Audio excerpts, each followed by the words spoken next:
Naaresto na ang 8 sospek ng mga operatiba ng Sulu Maritime Police Station dahil sa paglabag sa Presidential Decree 705 o ang Batas Transportation of Forest Products sa Barangay Kahatian, Indanan, Sulu.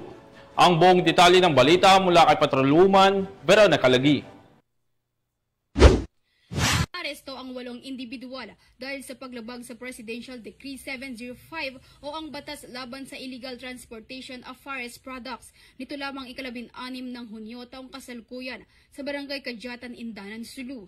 Ang operasyon ay sinagawa ng mga tauhan ng Sulu Maritime Police Station sa pamumuno ni Police Major Fritz James L. Madrid, Chief of Police. Sa isinagawang inspeksyon, nadiskubre ang tinatayang 30,000 board feet ng iba't ibang uri ng troso na may kabuang halagang 1,950,000 pesos.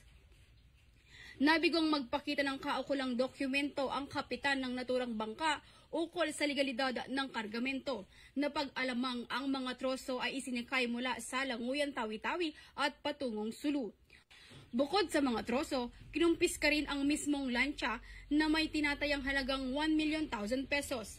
Ang mga suspek at mga nakumpiskang ebidensya ay dinala sa istasyon para sa kaukulang dokumentasyon at investigasyon. Nakipag-ugnayan na rin ang mga otoridad sa Ministry of Environment and Natural Resources and Energy BARM upang beripikahin at inventaryohin ang mga troso.